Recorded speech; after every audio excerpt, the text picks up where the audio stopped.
அவர் காவல் நிலையத்துக்கு அழைச்சி போகிறோன்னு சொன்னோன்னே இந்த பையன் இவனை விரட்டி விடுறாரு, இவன் போயிடுறான் பைக்கில். இந்த பொண்ணை பைக்கில் போகல பின்னாடி கையை விட்டு சீண்டல் பண்ணியிருக்கேன். அந்த பொண்ணு என்ன சொல்லியிருக்கு, நீங்கள் இதுமாதிரி பண்ணீங்கன்னா பைக்கிலேருந்து கீழே குதிச்சிருவேன். ஆனால் அதுக்கு டார்ச்சர் தாங்கலை. நம்ம பைக்கு நிப்பாட்டுன்னு நிப்பாட்டில்லை, அப்போனா பைக்கிலேருந்து கீழே குதிச்சிருவேன்னொன்னே ஸ்டேஷனுக்கு பக்கத்தில் ஒரு பாழடைஞ்ச பங்களாவும், அந்த பங்களாவில் போயிட்டு இந்த பொண்ணை வந்து பாலியல் அபியூஸ் பண்ணிட்டு அந்த பொண்ணை பண்ணிடுறாரு. எல்லாத்தையும் மாட்ட தான் போகிறேன். காவல் நிலையம் பக்கத்துலேயே ஒரு வீட்டில் இந்த மாதிரி பண்ணுறது ரெகுலராக இந்த வேலையை பார்த்துருப்பான் அவன். அவனுக்கு எப்படி அந்த வீடெல்லாம் தெரியும்? சும்மா இருக்கிற ஒரு பங்களாவில் போயிடுவோமா நம்ம? யாரை நம்பி போகிறோம், எதுக்கு நம்பி போகிறோம், எதுவுமே இல்லை. இது எல்லாத்துக்கும் விடிவு மோச்சமாக இருக்கட காவல்துறை. நீ இப்படி இறங்கிடு, ரொம்ப நல்லா இருக்குமியா. ஏன்னா நம்ம எங்கே வந்து யார் வந்து வேலையே பயிரமையிறதுன்னு சொல்லுவாங்க கிராமத்தில். 2வது படித்த பையனுக்கு விவரம் தெரியாதெல்லாம் சொல்லாது. மெட்ராஸ் அழைச்சிட்டு போக தெரியுது, ஊரா மட்டும் போட்டேன், விஷயம் தெரியாமல் இருக்குமா? இந்த அண்ணா யூனிவர்சிட்டியில் கூட தான் அந்த பையன் உழுந்து தான் ஓடுதான். ஒரு கல் எடுத்துகிட்டு ஞான செய்கிற அடிக்க தெரியல, தெம்பு இல்லை. அப்புறம் என்னடா உனக்கு பொம்பளை பிள்ளை சகவாசம்? பொம்பளை சோக்கு கேட்குதா? பொம்பளை சோக்கு.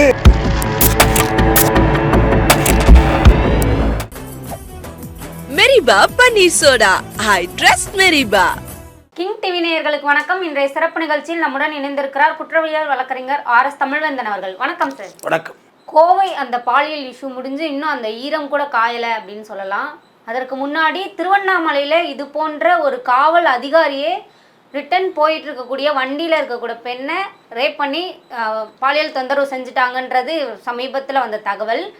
இப்போ திண்டிவனம் பக்கத்தில் ஒரு பள்ளி மாணவியை காவல்துறை அதிகாரியே சீரழிச்சிருக்காரு சார். இந்த நிகழ்வை பற்றி விரிவாக சொல்லுங்கள் சார். திண்டிவனத்தில் இது நடந்தது. திண்டிவனம் பக்கத்தில் அவர் வந்து பிரம்மதேசம் காவலர் இளங்கோ தான் இந்த அட்டுழியத்தை செய்தவர். கடந்த 10ஆம் வகுப்பு மாணவியும் 12ஆம் வகுப்பு மாணவனும் 2 பேரும் வீட்டுக்கு தெரியாமல் ஆண் நண்பர், அவர் 2 பேரும் பைக் எடுத்துகிட்டு மெட்ராஸ் வந்துடுறாங்க. மெட்ராஸ் வந்து ஊரெல்லாம் சுற்றி பார்த்துட்டு போயிடுறாங்க. அதுக்கு இடையிலேயே ஆரோவில் காவல் நிலையத்தில் அந்த பெண் வீட்டார் புகார் கொடுத்துருக்காங்க.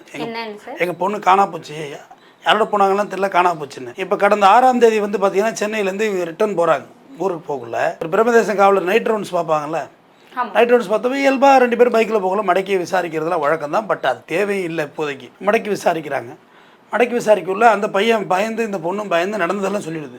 நாங்கள் அதுமாரி ஊரை விட்டு சென்னையை பார்க்கணும் கிளம்பி போயிட்டோம் பைக்கில். நான் 10ஆம் வகுப்பு தான் படிக்கிறேன், நான் 12ஆம் வகுப்பு படிக்கிறேன்னொன்னே காவலர் இளங்கோ, பிரம்மதேசம் காவலர் இளங்கோவுக்கு சுச்சுவேஷன் புரிஞ்சிருது. இவங்க வீட்டுக்கும் போக முடியாது, கேட்கவும் மாட்டியாது, எங்கே திருடனுக்கு தேல் கொட்டின மாதிரி மாட்டிக்கிட்டாங்க இவங்கிற மாதிரி முடிவு எடுத்துகிட்டு அந்த பையன் என்ன சொல்கிறாரு, நீ கிளம்புடா, நீ வீட்டுக்கு போடா, நீ பேசாமல், நான் இந்த பொண்ணை வந்து ஸ்டேஷனுக்கு கூட்டிகிட்டு போகிறேன்ருக்காரு. அந்த பையன் எவ்வளோ போராடி இருக்கான். ஸ்கூல் பையன் தானே, எவ்வளோ நேரம் ஃபைட் பண்ண முடியும் இவர்கிட்டலாம் இந்த மாதிரி அரக்கன்ட்ட? உடனே இல்லை அதெல்லாம் உனக்கு தெரியாது, கேஸ் போட்டு தான் ஆகணும், ஆச்சா பூச்சான்னு சொல்லி அவர் காவல் நிலையத்துக்கு அழைச்சி போகிறோன்னு சொன்னோன்னே இந்த பையன் இவனை விரட்டி விடுறாரு, இவன் போயிடுறான் பைக்கில். இந்த பொண்ணை பைக்கில் அழைச்சிட்டு போகலையே, யார் இவர் பிரம்மதேசம் இளங்கோ அழைச்சிட்டு போகிறாருல பிரம்மதேசம் காவலர், பைக்கில் போகல பின்னாடி கையை விட்டு சீண்டல் பண்ணியிருக்காரு. பாலியல் சீண்டல் இடுறது, தலையை திருப்பி முத்தம் கொடுக்க எல்லாம் முயற்சி பண்ணோன்னா அந்த பொண்ணு என்ன சொல்லியிருக்கு, நீங்கள் இதுமாதிரி பண்ணிங்கன்னா பைக்கிலேருந்து கீழே குதிச்சிருவேன். ஆனால் அதுக்கு டார்ச்சர் தாங்கலை. நம்ம பைக்கை நிப்பாட்டுன்னு நிப்பாட்டில்லை, அப்போனா பைக்கிலேருந்து கீழே குதிச்சிருவேன்னொன்னே சீண்டல் நிப்பாட்டிட்டு வா சரி ஸ்டேஷனுக்கே போகலாம் வான்னு அழைச்சிட்டு போயிருக்காரு. ஸ்டேஷனுக்கு பக்கத்தில் ஒரு பாழடைஞ்ச பங்களா ஒன்று, பாழடைஞ்ச பழைய ஆள் ஒரு பங்களா. அந்த பங்களாவில் போயிட்டு இந்த பொண்ணை வந்து பாலியல் சீண்டலில் இறங்குறாரு. அது சொல்லி கத்தி கூப்பாடு போட்டுருவான்னு கத்தினாலும் காதில் விழுது எங்கேயும். அது மேலே பாலியல் அப்யூஸ் பண்ணிட்டு அந்த பொண்ணை பண்ணிடுறாரு.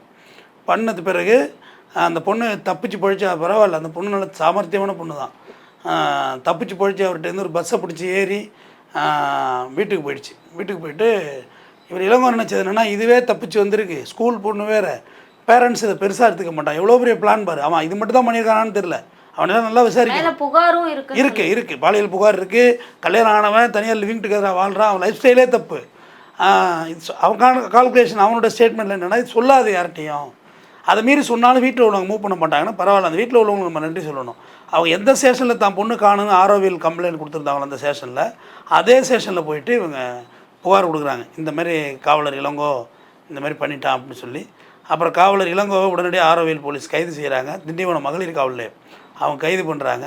கைது பண்ணி காவலர் இளங்கோட்ட ஸ்டேட்மெண்ட் வாங்கிட்டு அப்புறம் தான் அவனோட பர்சனலை பார்த்தா அது 1000 ஓட்ட சாட்டை, ஏகப்பட்ட அலிகேஷனில் இருக்கான். அப்புறம் மாவட்ட எஸ்பி சரவணன் அவர் வந்து சஸ்பெண்ட் பண்ணுறாரு, மற்ற துறை ரீதியான நடவடிக்கையில் அவர் மேற்கொள்கிறாரு. இதெல்லாம் போக கடலூர் ஜெயிலில் அவரை அடைக்கிறாங்க. மேஜிஸ்ட்ரேட்டை ரிமாண்ட் பண்ணி கடலூர் ஜெயிலில் இளங்கோ அடைக்கிறாங்க. இந்த பெண்ணு மருத்துவமனைக்கு சிகிச்சைக்காண்டி மருத்துவமனையில் அனுமதிக்கப்பட்டிருந்த பெண்ணு. காவல்துறை பாதுகாப்பில் ஈடுபடுறவங்களே இந்த மாதிரியான தப்புகள் திரும்ப திரும்ப பண்ணுறதுக்கான காரணமாக என்ன பார்க்கலாம் சார்?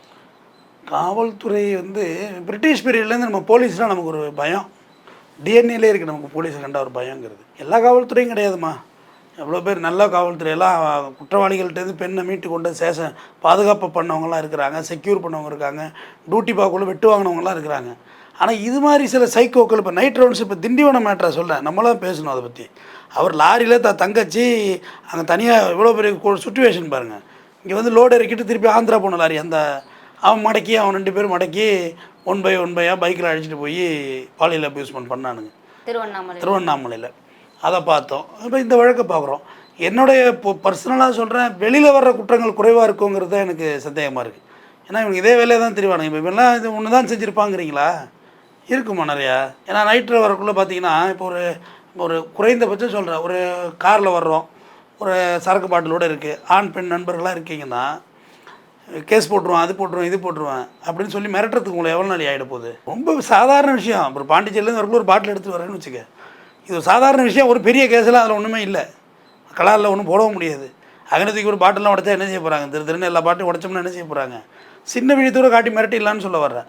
இந்த மாதிரி வீட்டுக்கு தெரியாமல் ஒடியாடுறது, கள்ளக்காதல் ஜோடிகள் ஒடியாடுறாங்கல்ல, வீட்டை விட்டு ஒடியாடுறாங்கல்ல, வீட்டுக்கு போக முடியாதுங்கிறது தெரிஞ்சுட்டா அவங்க மேலே அத்துமீறது எவ்வளோ நாள் ஆகிட போகுது? அதோடு தான் நம்ம பாதுகாப்பாக இருங்கன்னு கற்றுன்னு தொண்டை கிழியே கத்துறதுக்கு காரணம் இது தான். நீங்கள் சேஃப்டியாக இருந்துக்குங்க அப்படின்னு சொல்லி அந்தளவு தான் கெட்டு போயிருக்குமா இங்கே சுத்தமாக. நான் டே பை டே 2-3 நாளாக க்ரைம் பார்த்தா அப்படியே படுமோசடியாக இருக்குது, சொல்கிற மாதிரியே இல்லை. வீட்டுக்கு எதிர்த்தாப்புல வந்து ஒரு 4 வயசு குழந்தை மூத்திரம் எதுங்கிறதாண்டி இந்த குழந்தைய கொலை பண்ணியிருக்காங்கம்மா, சொந்தத்திலேயே, அந்த குழந்தையோட சொந்தத்திலேயே. நேற்றுக்கு பார்க்குறேன், திருவண்ணாமலையிலேருந்து ஒரு குழந்தைய எடுத்துக்கிட்டு மருத்துவமனைக்கு போன ஒரு லேடியை ஆட்டோவில் வந்தவங்க வந்து வழிமறிச்சு பள்ளி தொழிவாக ஆட்டோவில் கொண்டு விட்றேன்னு சொல்லிட்டு ஒரு இடத்துக்கு அழைச்சிட்டு போய் கழுத்தை நெரிச்சு போட்டுட்டு 4 சவர நகையை எடுத்துட்டு அந்த குழந்தைய திண்டிவனத்தில் கொண்டு அனாதைய ரோட்டில் விட்டு போகிறாங்க. குழந்தைய கொள்ளலன்னு சந்தோஷப்பட்டுக்கிறதா இல்லை அந்த குழந்தை அனாதையாக தெரிஞ்சோன்னா அதுக்கப்புறம் போலீஸ் பார்த்துட்டு மீட்டு போய் பார்த்தா அந்த பைக்கை வச்சு ட்ராக் பண்ணி போனால் கொலை பண்ணி கிடக்கு. அப்போ அந்த அஃபென்ஸை எப்படி கால்குலேட் பண்ணுறதுன்னு தெரியலையே. யாரை நம்பி போகிறோம், எதுக்கு நம்பி போகிறோம், எதுவுமே இல்லை. இது எல்லாத்துக்கும் விடிவு மோச்சமாக இருக்கட காவல்துறை. நீயும் இப்படி இறங்கிடு, ரொம்ப நல்லா இருக்குமியா. ஏன்னா நம்ம எங்கே வந்து யார் வந்து வேலையே பயிரமையிறதுன்னு சொல்லுவாங்க கிராமத்தில், வேலையே பயிரமையிறது. இப்போ வேலையே நிலத்தில் பங்கு கேட்குது, பயிரை மேய்ஞ்சி தொலையலை, பங்கு கெடு. நான் எல்லாம் ஒன்று பாதுகாத்தல, எனக்கு ஒரு பகுதி எழுதி கொடு, ஒரு 100 ஸ்கொயர் ஃபீட் எனக்கு எழுதி கொடுக்குற மாதிரி வேலையை இறங்கிட்டு.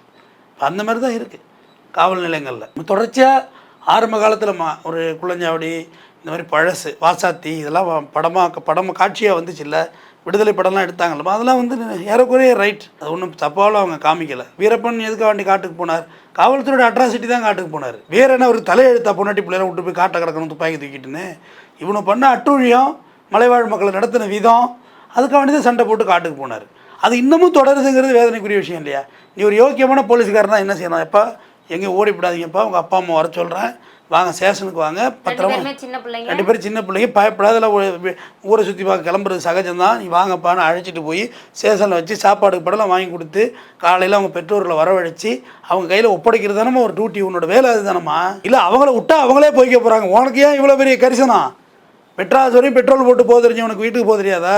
அவங்க போய்க்க போகிறாங்க, வீட்டில் 2 வச்சு வீட்டில் சேர்த்துக்க போகிறாங்க, அவ்வளோதானே. இப்போ நீ அக்யூஸ்ட் ஆகிட்டா, போக்சோவில் நீ ரிமாண்ட் ஆகிற.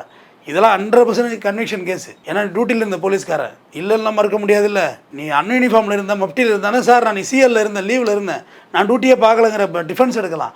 இப்போ டிஃபென்ஸ் எடுக்கிறது என்ன வேலை இருக்குது? நீ தான் டியூட்டியில் இருந்தியே, எழுத்து போட்டு தானே டியூட்டியில் போயிருப்பா, வாக்கி டாக்கி எடுத்துக்கிட்டு. எப்படி இல்லைன்னு சொல்ல முடியும்? உனக்கு போட்ட பீட்டும் அந்த ஏரியா தானே, எல்லா வகையிலையும் நீ மாட்டிப்ப. இந்த கேஸ் தப்பு 100% மாட்டோம். பெண்ணுடைய உடலியல் டெஸ்ட் எடுப்பாங்க, மருத்துவ விட்னஸ் இருக்குது, சயின்ஸ் விட்னஸ் இருக்குது, ஃபோரன்சிக்ஸ் விட்னஸ் இருக்குது, கேமரா, எத்தனை சிசிடிவி ஃபுட்டேஜ் இருந்திருக்கும் வழியில், எல்லாத்தையும் மாட்ட தான் போகிறேன். காவல் நிலையம் பக்கத்துலேயே ஒரு வீட்டில் இந்த மாதிரி பண்ணுறது ரெகுலராக இந்த வேலையை பார்த்துருப்பான் அவன். இல்லாட்டி அவனுக்கு எப்படி அந்த வீடெல்லாம் தெரியும்? சும்மா இருக்கிற ஒரு பங்களாவுக்குள்ளே போயிடுவோமா நம்ம, உள்ள பாம்பு பூச்சி போட்டு பூரா தேள் கிடக்கும், நம்ம ரெகுலராக பழகி வச்சுருக்கிறதுக்கு போயிருப்பான், அவனுக்கு இதே வேலையாக இருந்திருக்கும். இப்போ நிறைய பார்த்துட்டு தான் நம்ம இருக்கோம். போலீஸில் 100 பேர் இருக்கிறாங்கன்னா ஒரு 5 பேர் இந்த மாதிரி ஆள் இருக்கிறாமா. 1:100க்கு 5 வேட்டிப்பிடி பண்ணுறது, அடித்து கொள்வது, சாவடிக்கிறது, லாக்அப் டெத்து பண்ணுறது, இவங்க பண்ணுறதுனால ஒட்டுமொத்த டிபார்ட்மெண்ட்டுக்கும் கெட்ட பேர், ப்ளஸ் எல்லாருக்குமே முதல்வர் வரைக்கும் கெட்ட பேர் தானம்மா. அவங்க துறையில் உள்ள கீழே உள்ள துறை தானம்மா. நம்ம எவ்வளவு தான் போலீஸுக்கு முட்டு கொடுத்து பேசுகிறோம், அடுத்த நாள் அவங்க வேலையை வச்சு காட்டிடுறாங்க. முட்டு கொடுத்து பேசிட்டு போய் படுப்போம், அதுக்குள்ளே பார்த்தா நியூஸ் ஏதாச்சும் ஓடுது, ஏடிபிடி தான் பண்ணிடுறது. கோவிலே மறுபடியும் ஒரு இஷ்யூ நடந்திருக்குது. ஆமாம், காவல்துறை அதிகாரியோட பையன் கூட்டு பாலியல் வன்கொடுமைன்னு சொல்லிட்டு. ஆமாம், அது ஒன்று மறுபடியும் பண்ணேன், ஒரு கேங் ரேப் ஒன்று வந்திருக்கு. அதனால் அதான் சொல்கிறேன், நிம்மதியாக இவங்களை வச்சுட்டு ஒரு நாள் தூங்க முடியாது, ஏதாவது ஒன்று பண்ணி விட்டுறது. குறைந்தபட்சம் பப்ளிக்கோட சண்டை வலிக்கிறது. உங்களுக்கு எவ்வளோ சர்க்குலர் விடுறாங்க, பொதுமக்கள்கிட்ட பொலைட்டாருங்க இப்போ எங்கே பொலைட்டாக இருக்காங்க? காவல்துறை உங்கள் நண்பன். ஆமாம், காவல்துறை நண்பன் பாக்கெட்லேருந்து காசு எடுத்துரும். நண்பன் என்னத்தை நண்பனை போட்டு அடிக்குது, நண்பனை போட்டு.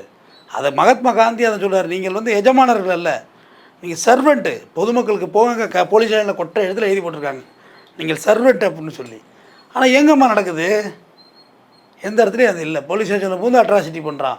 போலீஸாக நான் அன்றைக்கி பார்க்குறேன், ஒரு 2 பேர் தண்ணியை போட்டுட்டு போலீஸ்கிட்ட போகிறாங்க சண்டைக்கு. போலீஸுக்கிட்டம்மா அவர் ஒன்றுமே சொல்லலப்பா, நீ போயா கிளம்பியாங்கிறாரு. வம்புக்கு நிற்கிறானோ, மல்லுக்கு நிற்கிறானோ. அப்போ இவங்களை என்ன செய்ய சொல்கிற? கொஞ்சிறதானு கேட்குறேன். காவல்துறை தான் வேலையை பார்த்துக்கிட்டு தான் இருக்காங்க, அங்கங்கே வழிக்கு விடும் சம்பவங்கள் நடந்துக்கிட்டு தான் இருக்குது, எல்லாமே நடைபெற்று தான் இருக்குது. ஆனால் இது போன்ற இந்த இளங்கோ போன்ற பாலியல் மிருகங்களை என்ன செய்கிறது? இவங்களை நம்ம அப்படியே கடந்து போக முடியாது இல்லைம்மா.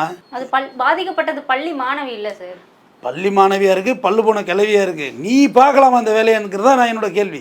யாராக வேணா இருக்கட்டும், நீ எப்படி விருப்பம் இல்லாமல் என்னை தொடுவ? நான் பாலியல் தொழிலாளியாக கூட இருக்கேன். என்னோட நீ படம் கொடுத்து என்கிட்ட இப்போ படத்துக்கு வர்ற தொழிலாளியாக இருக்கேன், படத்துக்கு தான் நான் போகிறேன். நான் விருப்பப்படல போன்ட்டு வர்றதுக்கு நீ வற்புறுத்தி பண்ணுவியான்னு கேட்குறேன். அது தப்பு தானே? அது நியாயம் இல்லைல்ல. இது எல்லாத்துலேயும் சொல்கிறேன், நான் தவறானவனாக இருக்கேன், அதுக்காக நான் எல்லாத்துலேயும் தவறாக இருக்கணுங்கிற அவசியம் இல்லை. இல்லை, என் தொழில் தவறான தொழிலாக இருக்கலாம், அதுக்காக நீ என்ன உணவு பண்ணுவியா? இப்படிப்பட்ட நீ என்னெல்லாம் பண்ணியிருப்ப, உன் அதிகார துஷ்பிரயோகம் பண்ணியிருக்க. கேஸ் போட்டுன்னு வேறு சொல்லியிருக்கேன். கேஸ் போட்டுருவோம், மேலே வேறு கேஸ் போட்டு பயந்துட்டு. ஆனால் பரவாயில்ல, இந்த பிள்ளையத்தை பாராட்டணும். டெக்னிக்காக எஸ்கேப் ஆகிருக்குல்ல, ஏதாவது வம்புழுத்து முரண்டு பிடிச்சவன் கல்ல தூக்கி தள்ள போடாமல் அவன் அசந்தாப்பில் விழுந்து ஓடிட்டுலது, அது வரைக்கும் பாராட்டணும்ல, அதெல்லாம் ஓகே தானே. நாலேஜ் பிள்ளையாக இருந்தால் பாராட்ட வேண்டியதானே. மொத்தத்தில் நம்ம என்ன சொல்கிறோம், நீ 12வது 10வது படிக்கிற உனக்கு என்ன நீ அப்படி பைக்கில் கிளம்ப வேண்டியிருக்கு? அந்த ஆஸ்பெக்டில் பேசுவோம். இது முடிஞ்சு போச்சு, நான் இந்த வழக்கு போட்டாச்சு, ரிமாண்ட் பண்ணாச்சு, கடலூர் ஜெயிலில் கிடக்கு நாய், அது கடந்து போதை தள்ளுங்க. நீ எங்கே போன? உனக்கு என்ன வேலை? மிட் நைட்டில் என்ன வேலை? மிட் நைட்டில் போலீஸ்காரனாலே பாதுகாப்பு இல்லைங்கிற மாதிரி ஆகிப்போச்சு. நீ எதுக்கு போகிற வெளியேங்கிறதா என்னோட கேள்வி. சென்னையை ரொம்ப பார்க்கணும்னு ஆசையாக இருந்துச்சு. சென்னையில் பார்க்கணும், உங்கள் அப்பா அம்மாட்ட சொல்லி பஸ்ஸை பிடிச்சி மெட்ராஸ் வந்து பார்த்துட்டு போங்க. என்ன இருக்குது பார்க்குறதுங்க? நான் மெட்ரோ நோட்டி போட்டு எங்கேயும் போக முடியல, அங்கிட்டு போக முடியாமல் உட்காந்துருக்கோம். பார்த்துட்டு போகிறோன்னா உங்கள் அப்பா அம்மாவோட வந்து பார்த்துட்டு போகணும். இதெல்லாம் தப்பான டிசிஷன் இல்லையா? ஒரு ஆக்சிடென்ட் ஆகிடுறீங்க, கிளைமிங் கூட ஆகாது. உங்கள் அப்பா அம்மாலாம் ரிமாண்ட் பண்ணுவாங்க பைக் ஓட்டுறவனை. அந்த பையனுக்கு லைசன்ஸ் இருக்கான்னு வேறு தெரியல. எங்கே எப்படி 12வது படிக்கணும் இப்படி லைசன்ஸ் இருக்கும்? 15 17 வயசு தானே இருக்கும், அதுக்கும் வாய்ப்பு இல்லை. நீ 12வது படித்து ஃபஸ்ட் மார்க் எடுக்கிறதா நீ எங்கே வேலை பார்த்துட்டு சுற்றி இருக்க? ஏயா, இந்த நவம்பர் மாதம் வந்துட்டு டிசம்பர், இந்த 4 மாதத்தில் எக்ஸாம், பப்ளிக் எக்ஸாம் 3 மாதத்தில் வந்துடும். நீ ஃபிகர் தூக்கின்னு சுற்றின்னு தெரிஞ்சாக இது சரியா? இது நியாயமாக? அது தர்மம்? அது நம்ம வந்து ஒரு அறமில்லாத செயலை செஞ்சிடறோம், அப்புறம் அதுக்கு பின்னாடி குத்துதே கூட தானே. இது ஒரு உதாரணம், எக்ஸாம்பிள் தான். நான் வெளிப்படையாக சொல்கிறேன், நான் கிரைம் ஆரம்பத்தில் ஒரு சூழ்நிலை சந்தர்ப்பமாக பேச ஆரம்பித்தது தான், எனக்கு பெரிய இன்ட்ரெஸ்ட் இல்லை. அப்புறம் ஒரு கட்டத்துக்கு மேலே இதில் மெசேஜ் நிறையா இருக்குது, பப்ளிக்கு சொல்ல வேண்டிய விஷயங்கள் இருக்குன்னு எனக்கு அது ரொம்ப பேஷனாக பிடிச்சி தான் பேசுகிறேன். அது மெசேஜ் என்ன சொல்கிறேன், உன் வேலை என்ன 10வது படிக்கிறது, உன் வேலை என்ன 12வது படிக்கிறது, உன் வேலை என்ன போலீஸ்காரன் வேலையை பார்க்குறது. யாருமே அவங்க வேலையை பார்க்கல. நீ 10வது வேலை பார்க்கல, நீ 12வது படிக்கிற வேலையை பார்க்கல, நீ போலீஸ் வேலையை பார்க்கல, முடிஞ்சு போச்சா? இப்போ விக்டிமாக நீ தான் மாட்டிக்கிற. இதுக்கு பிறகு கோர்ட்டு வரும், கேஸ் வரும், ஸ்டேஷன் போகணும், கோர்ட்டுக்கு போகணும். நீ படிப்பையை கவனம் செலுத்தியா, கோர்ட்டு கேஸ் அலைஞ்சிக்கிட்டு இருப்பியா? அந்த ராத்திரியில் சிசிடிவி ஃபுட்டேஜ் எடுக்கணும். இளங்கோ பண்ணுற பொறுக்கி போலீஸுக்குன்னு சொல்கிறேன். உனக்கு இது வேலை தேவையாது, இது உனக்கு தேவையா? மாட்டிட்டியா, உள்ளே போயிட்டியா, சஸ்பெண்ட் ஆகிட்டியா, இதில் வந்து ரியோக்கு ஐடி திருப்பி ஜாயின்டே பண்ண முடியாது, இது ஜாயின் பண்ண முடியாது. உனக்கு எந்த பெனிஃபிட் ஃபண்ட்ஸு, கிராஜுவேட்டி எதுவுமே உன் வீட்டுக்கு வராது. நீ ஆல்ரெடி வீடே இல்லை, இன்னொரு பொம்பளையோட லிவிங் டுகெதரில் வாழ்ந்துகிட்டு இருக்கான் அந்த ஆள். முடிஞ்சு போச்சா? உன் வாழ்க்கையை முடிஞ்சுதா? எல்லார் வாழ்க்கையும் நிம்மதி முடிஞ்சுதா? ஒரு ஒழுக்க சீர்கேடு ஒட்டுமொத்தவர்களின் நிம்மதிகளை இங்கே கெடுத்து விடும், ஒரு சின்ன தவறு. பட் அந்த பையன் அமுச்சிட்டாங்களே சார், அவன் ஏன் சார் கம்ப்ளைண்ட் பண்ணல, இந்த மாதிரி கூட்டிகிட்டு போனாங்க காணோம் அப்படின்னு சொல்லிட்டு? போலீஸை கண்டா அவன் ஸ்டேஷனுக்கு கூட்டி போயிடுவான். எல்லாமே ரகசிய வாழ்க்கை தானே. இப்போ இந்த பொண்ணு மட்டும் வந்துட்டு ஒரு பையனோட மெட்ராஸ் போயிட்டு வந்துன்னு சொல்லியிருக்க போதா? வீட்டில் என்னை திட்டிங்க, என் தோழி வீட்டில் போயிருந்த 2 நாள் சொல்லும் கதை, அப்படி தானே சொல்லுவாங்க கதை. அப்போ அது யாருக்கிட்டையும் உண்மை இருந்திருக்காது. எங்கே போகிறது? 12வது படித்த பையனுக்கு விவரம் தெரியாதெல்லாம் சொல்லாது. மெட்ராஸ் அழைச்சிட்டு போக தெரியுது, ஊரா மட்டும் பொண்ணேன், விஷயம் தெரியாமல் இருக்குமா? இந்த அண்ணா யூனிவர்சிட்டியில் கூட தான் அந்த பையன் உழுந்து தான் ஓடுனான். ஒரு கல் எடுத்துகிட்டு ஞானசேகர் அடிக்க தெரியல, தெம்பு இல்லை. அப்புறம் என்னடா உனக்கு பொம்பளை பிள்ளை சகவாசம்? பொம்பளை சோக்கு கேட்குதா? பொம்பளை சோக்கு ஒரு கல் எடுத்து அடிச்சிருக்கலாமா இல்லை ஞானசேகர? செதறி போய் ஒரு செங்கல் எடுத்து இருக்கிற செவில் லாக்கு தான், மண்டை குழம்பி மண்டை போயிடும். கொலையே பண்ணிடுறேன், நாளைக்கு இந்த பெண்ணுக்காண்டி கொலை பண்ணுன்னு சொல்லுவோம். என்ன செஞ்சிட போகுது சட்டம்? பெண்ணின் கற்பை காப்பாற்று வந்தால் கொலை பண்ணு, இதில் என்ன இருக்குது? எல்லாருமே தங்களை காப்பாற்றிக்கிறதுக்கு தானே சார் இருப்பாங்க. செல்ஃப் டிஃபென்ஸ் அதானம்மா. உன்னோட கற்பை காப்பாற்றி நீ கொலை பண்ணிக்கலாமா? தப்பு கிடையாதுமா, சட்டம் அதை அனுமதிக்குது, அது மாற்றுக்கிறதே கிடையாது. அப்போ இப்படி இருக்கக்குள்ள நம்ம வந்து கூட இருக்க பார்த்துக்கணும். கூட இருக்கான் எப்படி இருக்கான், விட்டுட்டு ஓடுறவன் இருக்கான், விட்டுட்டு ஓடுறது, பேசாமல் உட்காடுறது, சண்டை போடுறது இல்லை. உன்னை நம்பி ஒரு பொண்ணு இருக்குதுன்னா சண்டை போடணும்ல, சண்டை போடுறது கிடையாது. பொள்ளாச்சியில் நம்பி தானே போனீங்க எல்லாரும். அப்படி இப்படி இப்படி வீடியோ வெளியாச்சு.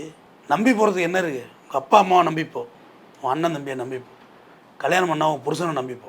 அதுதான் சரியாக இருக்க முடியும். உன் புள்ள வளர்ந்துட்டானோ உன் புள்ள பின்னாடி உன்னை பார்த்துப்பான். அதுதான் நல்லதும் கூட, அதுதான் அறமும் கூட, அதுதான் தர்மம் கூட. தொடர்ந்து பேசுவோம். நன்றி. இதுவரை எங்களுடன் பல்வேறு கருத்துக்களை பகிர்ந்தமைக்கு நன்றி. நன்றி. மெரிபா பன்னீர் சோடா, ஐ ட்ரஸ்ட் மெரிபா.